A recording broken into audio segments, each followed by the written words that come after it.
Hello everyone, welcome back to another video. তো কথা হলো মিঠুন চক্রবর্তী এবং সোহম অভিনীত ছবি শাস্ত্রী বলে ছবিটাকে নিয়ে, যে ছবিটা একটা দারুণ লেভেলে কাস্ট আছে এবং ছবির যে মূল যে কনসেপ্টটা সেটা কিন্তু খুব দারুণ, যেখানে অ্যাস্ট্রোলজিক্যাল জিনিসপত্র অবশ্যই ঘটছে এবং অ্যাস্ট্রোলজি নিয়ে যে সমস্ত বিজনেসগুলো হচ্ছে সেইগুলোকে এই ছবিটা দারুণভাবে সাবজেক্ট হিসাবে তুলে ধরে। তো এই ছবির মূল যে স্টোরি লাইন সেটা হচ্ছে যে এটাই, যে পরিমল সান্যাল সে কিভাবে পরিমল শাস্ত্রীতে পরিণত হচ্ছে এবং তাকে এরকম ডিসিশন কেন নিতে হচ্ছে, এবং তার যে চরিত্রটা সেটা খুব মানে একদম সিম্পল একটা চরিত্র। সে পরে একটা শাস্ত্রীতে পরিণত হচ্ছে এবং এই যে চারিদিকে যে এরকম দুর্নীতি হচ্ছে এবং তার পিছনে কিছু মানুষ ফায়দা তুলে এই জিনিসগুলোকে ঘটাচ্ছে, তো সেইগুলো কিভাবে সে নিজেই একটা হিরো থেকে অ্যান্টি হিরোতে পরিণত হয়ে যাচ্ছে। তো এর বিষয় বেশি জানতে হলে তোমাদেরকে সিনেমা হলে গিয়ে সিনেমাটা দেখতে হবে। এই সিনেমার মূল যে পজিটিভ দিক সেটা হচ্ছে যে এই সিনেমাতে প্রত্যেকজনের পারফরমেন্স কিন্তু ব্যাপক, এবং এখানে অভিনয় সত্তা হিসাবে মানে পারফরমেন্সের ডিপার্টমেন্টে যে কজনের কাজ যদি দেখো, সেটা সোহম বলো, সেটা মিঠুন চক্রবর্তী তো মানে সো স্টিলার, তার কথা তো ছেড়েই দাও, তার বিষয়ে পরে আসছি। দেবশ্রী রায় বলো, তারা যেরকম জায়গা পেয়েছে, বা অনির্বাণ চক্রবর্তী, শাশ্বত চট্টোপাধ্যায়, রজতাভ দত্ত দারুণ কাজ করেছে। তারপরে শাশ্বত চট্টোপাধ্যায়ের ক্যারেক্টারটাকে ব্যাপকভাবে লেখা হয়েছে এখানে, এবং প্রত্যেকটা ক্যারেক্টারকেই খুব দারুণভাবে স্পেস দেওয়া হয়েছে, এবং খুব এত বড় কাস্টিং যেহেতু, তো প্রত্যেকটা চরিত্রকে খুব দারুণভাবে এখানে কাজে লাগানো হয়েছে, এবং তাদের এক্সিস্টিংটা এই সিনেমার মধ্যে ব্যাপক। এবং এই ছবির স্ক্রিন প্লে বা ডায়লগ রাইটিং যদি যদি এই ডিপার্টমেন্টটা বলো, তো তাহলে অর্ণব দা এবং অরিত্র দা, যারা দুজন এই কাজটা লিখেছে, তো তারা কিন্তু খুব ভালো কাজ করেছে এবং এই ছবির স্ক্রিন প্লে কিন্তু বেশ ভালো।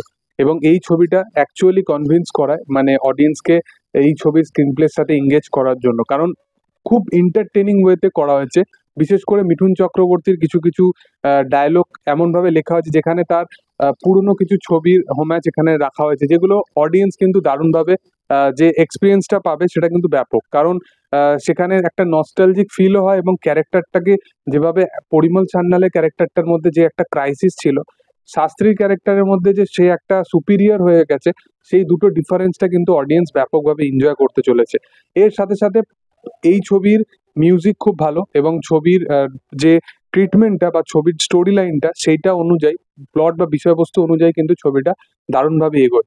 তো এইটা একটা অন্য ডিফারেন্ট ছবি, বা এর আগে তুই যেটা টেক্কা দেখলাম সেটা একটা অন্য ডিফারেন্ট ছবি ছিল। তো যেহেতু জনরা আলাদা, তো কম্পারিজনের কোনো ব্যাপারই আসে না, কিন্তু নিজের জায়গায় শাস্ত্রী ব্যাপক পারফরমেন্স করেছে, এবং এখানে মিঠুন চক্রবর্তী সে কিল করে দিয়েছে, মানে তার পারফরমেন্স অভিনয় সত্তা ব্যাপক, এবং পুরো ছবি জুড়ে তাকে যেভাবে প্রেজেন্ট করা হয়েছে মানে অ্যাজ এ পারফর্মার হিসাবে, এবং যে যখনই সে স্ক্রিনে আসে অডিয়েন্স কিন্তু বিশালভাবে আহ, মানে দারুণ একটা মানে রেসপন্স অবশ্যই দেয়, যেটা সবসময় হয়ে থাকে আর কি।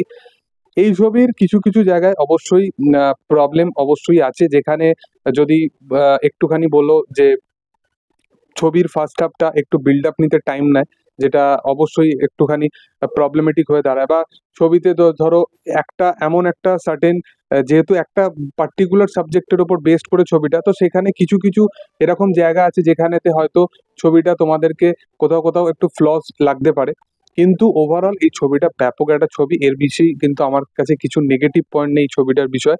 ছবিটা খুব ভালো একটা ছবি হয়েছে, এবং বিশেষ করে এখানে সোহমকে যেভাবে একটা কামব্যাক করানো বলতে পারো, বা যেরকমই বলতে পারো, তার পারফরমেন্স কিন্তু ভালো। এবং ছবির সেকেন্ড হাফের পর থেকে ছবিটা যেরকম বিল্ড আপ নেয়, ছবির ফার্স্ট হাফটা তো যেরকম সেই ক্যারেক্টারটার মধ্যে একটা কমেডি জনরা যেরকম একটা ভাইব দেখা যায়, কিন্তু ছবির সেকেন্ড হাফের পর থেকে এবং যখন থেকে মিঠুন সোহম এই যে ব্যাপারটা শুরু হতে থাকে, তখন কিন্তু ছবিটা কিন্তু দারুণ লেভেলে একটা বিল্ড আপ দিতে শুরু করে।